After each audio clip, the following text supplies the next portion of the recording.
NEET 2026க்கு application February மந்தில் 2026 first வீக்கில் open ஆகிடும் அல்லது ஜனவரி லாஸ்ட்டில் ஓப்பன் ஆகிடும். நீட் அப்ளிகேஷன் போடையில் உங்களுக்கு தேவையான இம்பார்ட்டண்ட்டான டாக்குமெண்ட் கேட்டகரி சர்டிஃபிகேட். ஆனால் கேட்டகரி சர்டிஃபிகேட் நம்ம அப்லோட் பண்ண தேவையில்லையே.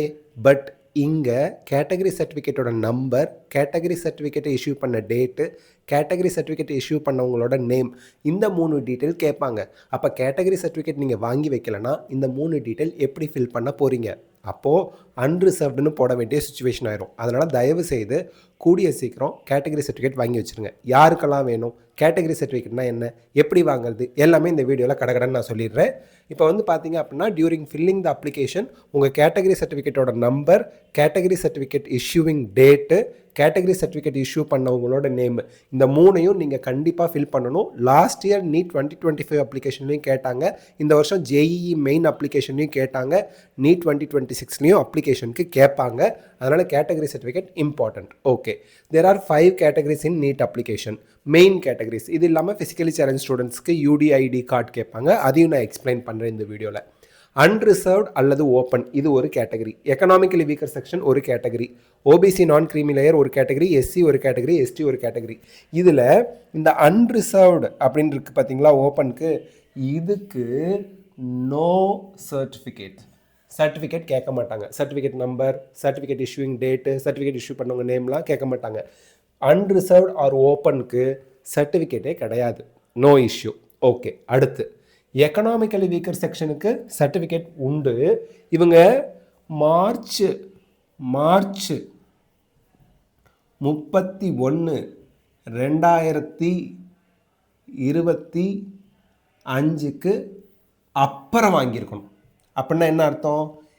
ஏப்ரல் 1, 2025 என்னைக்கு வேணால் வாங்கியிருக்கலாம். இன்றைக்கி வாங்கலாம், நேற்று வாங்கலாம், ஏப்ரல் 1, 2025 கூட வாங்கியிருக்கலாம். அந்த சர்டிஃபிகேட்டை இவங்க யூஸ் பண்ணிக்கலாம். Same goes to OBC non creamy layer. April 1, 2025 March 31, 2026 வரைக்குமான அந்த டியூரேஷன் போட்டு ஒரு சர்டிஃபிகேட் கொடுத்துருப்பாங்க, அதை தான் பயன்படுத்தணும். எஸ்சி ஸ்டூடெண்ட்ஸுக்கும் எஸ்டி ஸ்டூடெண்ட்ஸுக்கும் பர்மனன்ட் கம்யூனிட்டி சர்டிஃபிகேட் இருக்கும், அதே பயன்படுத்திக்கலாம். இதை இன்னும் டீட்டெயிலாக இப்போ பார்ப்போம். இப்போது அன்ரிசர்வ்ட் ஆர் ஓப்பனுக்கு கம்யூனிட்டி சர்டிஃபிகேட் ஒரு கேட்டகரி சர்டிஃபிகேட் கிடையாது. பட் மற்றவங்களுக்குலாம் கேட்டகரி சர்டிஃபிகேட் வேணும். இப்போது first OBC non creamy layer சொல்லிடுறேன். தமிழ்நாட்டில் இருக்கக்கூடிய பிசி, பிசிஎம், எம்பிசி ஸ்டூடெண்ட்ஸ்லாம் ஓபிசியில் வருவீங்க. நீங்கள் ஏப்ரல் 1, 2025க்கு அப்புறம் வாங்கியிருக்கணும். அந்த அன்னைக்கும் அதுக்கு அடுத்தோ, அது மார்ச் 31, 2026 வரைக்கும் செல்லும். எப்போ வாங்கினாலும், சார் நான் ஏப்ரல் 1, 2025 கரெக்டாக சர்டிஃபிகேட் வாங்கி வச்சுருக்கேன், அது நீங்கள் அப்ளிகேஷன் போடுறதுக்கு பயன்படுத்திக்கலாம். இனிமே தான் வாங்க போகிறேன், அதோட வேலிடிட்டியும் மார்ச் 31, 2026 முடிஞ்சு போயிடும். ஸோ அப்ளிகேஷன் போடுறது நீங்கள் யூஸ் பண்ண போகிற கேட்டகரி சர்டிஃபிகேட் ஆனது ஏப்ரல் 1, 2025 அன்னைக்கோ அதுக்கப்புறம் என்னைக்கு வாங்கியிருந்தாலும் செல்லும். ஓபிசி நான் கிரீமி லேயருக்கு தமிழ்நாட்டை சேர்ந்த பிசி, பிசிஎம், எம்பிசி ஸ்டூடெண்ட்ஸ் வருட வருமானம் 8 லட்சத்துக்கு கம்மி அல்லது நீங்கள் இ சேவை மையத்தில் போய் அப்ளை பண்ணுங்கள். பண்ண போகிறோம், இஷ்யூ ஆனால் பயன்படுத்திங்க, இஷ்யூ ஆகலைன்னா அப்புறம் பார்த்துக்கலாம். கொடுத்தாங்கன்னா பயன்படுத்திங்க, கொடுக்கலன்னா பார்த்துக்கலாம். டவுட் இருந்தால் நீங்கள் முதல்ல போய் அப்ளை பண்ணுங்கள், அப்புறம் பேசிக்கலாம். யார் வீட்லேயும் எந்த ஒரு ஆடிட்டிங் செக்கும் பண்ண மாட்டாங்க. நீங்கள் போய் அப்ளை பண்ணுங்கள். OBC non creamy layer certificate வந்துருச்சுன்னா பயன்படுத்திக்கலாம், வரலன்னா அன்ரிசர்வ்டில் போயிடுவோம், பார்த்துக்குங்க. சரி, 4 நாள்லேருந்து 8 நாளுக்குள்ளே கொடுத்துட்றாங்க. ஓபிசி நான் கிரீமி லேயர் இதுதான். அதுக்கடுத்து எஸ்சி, எஸ்டி ஸ்டூடெண்ட்ஸ், இவங்களுக்கு பர்மனண்ட் கம்யூனிட்டி சர்டிஃபிகேட்னு ஆல்ரெடி கையில் வச்சுருப்பாங்க, அதுவே போதும். பிசி, பிசிஎம், எம்பிசிக்கும் BC certificate, BCM certificate, MBC certificate, permanent community certificate இருக்கும். ஆனால் அதை வச்சு அவங்க ஓபிசி நான் கிரீமி லேயருங்கிற சர்டிஃபிகேட் வாங்கணும். எஸ்சி, எஸ்டி ஸ்டூடெண்ட்ஸுக்கு பர்மனன்ட் கம்யூனிட்டி சர்டிஃபிகேட் இப்போ கையில் இருக்கும், டிஸ்ட்ரிக்ட் லெவலில் கொடுத்தது, ஸ்டேட் லெவலில் கொடுத்தது, அது மட்டுமே போதும்.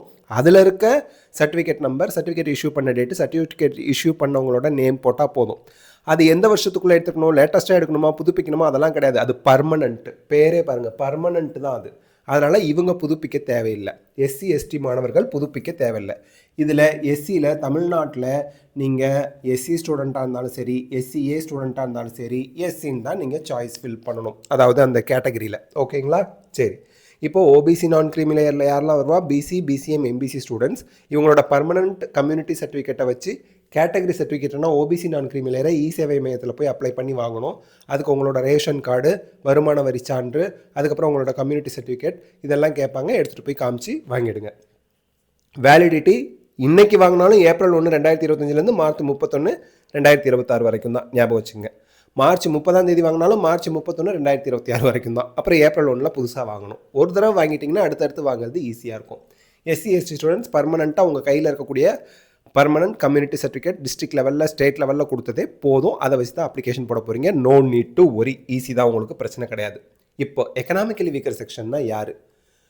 வருட வருமானம் 8 லட்சத்துக்கு கம்மியாக இருக்கும். நிறைய ரூல்ஸ் அண்ட் ரெகுலேஷன்லாம் இருக்குது.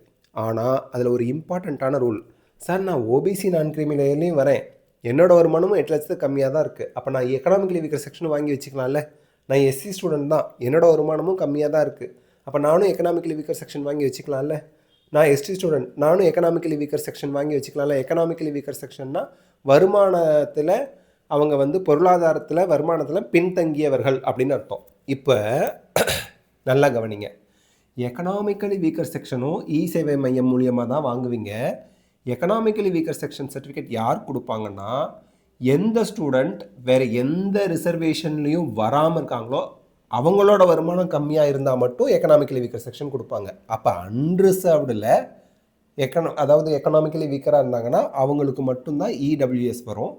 ஓபிசி நான் கிரீமி லேயருக்கோ எஸ்சி ஸ்டூடெண்ட்க்கோ எஸ்டி ஸ்டூடெண்ட்ஸ்க்கோ எக்கனாமிக்கலி வீக்கர் செக்ஷன் வாங்க முடியாது அப்படின்னு அந்த சட்டம் சொல்லுது, அந்த ரூல் சொல்லுது. So according to the rules economically weaker செக்ஷனில் வரக்கூடிய மாணவர்கள் வேறு எந்த ரிசர்வேஷனையும் வரக்கூடாதுன்னு சொல்லிட்டதுனால அன்ரிசர்வ்டு ஓப்பனில் இருந்து அவங்களோட வருட வருமானம் 8 லட்சத்துக்கு கம்மியாக இருந்துச்சு அப்படின்னா அவங்க எக்கனாமிக்கலி வீக்கர் செக்ஷன் இ சேவை மையம் மூலியமாக அப்ளை பண்ணி வாங்கிக்கலாம். ஓகே, ஃபோட்டோகிராஃப்லாம் கேட்பாங்க அப்ளிகேஷன் போடும்போது OBC non creamy layer economically weaker செக்ஷன்லாம். எக்கனாமிக்கலி வீக்கர் செக்ஷனுக்கும் ஓபிசி நான் கிரீமி லேயருக்கு உள்ள அதே வேலிடிட்டி தான். ஏப்ரல் 1 2025 அப்புறம் எப்போ வாங்கியிருந்தாலும் மார்ச் 31 2026 வரைக்கும் செல்லும். ஓகே, மார்ச் 31 2026 அப்புறம் ஏப்ரல் 1 2026 புதுசாக வாங்கணும். அதை அப்போதைக்கு பார்த்துக்கலாம். முதல்ல இப்போ அப்ளிகேஷன் போடுறதுக்கு வாங்கிக்கிங்க. ஸோ இதுதான் category certificate. Category certificate compulsory application போடும்போது வேணும். Category certificate number, category certificate issue பண்ண டேட்டு, இஷ்யூ பண்ணவங்க நேம், இந்த 3 டீட்டெயில் கேட்பாங்க. நம்ம என்ட்ரி பண்ணி தான் ஆகணும். ஓகே, இப்போது ஃபிசிக்கலி சேலஞ்ச் ஸ்டூடெண்ட்ஸ்க்கு யூனிக் டிசபிலிட்டி ஐடி யூடிஐடி கார்டுன்னு இப்போ இஷ்யூ பண்ணுறாங்க. The UDID project by the Government of India provides a single document for person with disabilities, PWDs னு சொல்லுவாங்க, physically challenged students, to access various government benefits and schemes. So ஒவ்வொரு scholarship இருக்கும், ஜாபில் reservation இருக்கும், படிப்பில் reservation இருக்கும். ஒவ்வொரு முறையும் அவங்க போய் ஒவ்வொரு இடத்துக்கும் அப்டேட்டட் சர்டிஃபிகேட் வாங்கிட்டு இருக்க கஷ்டப்பட வேண்டாம்.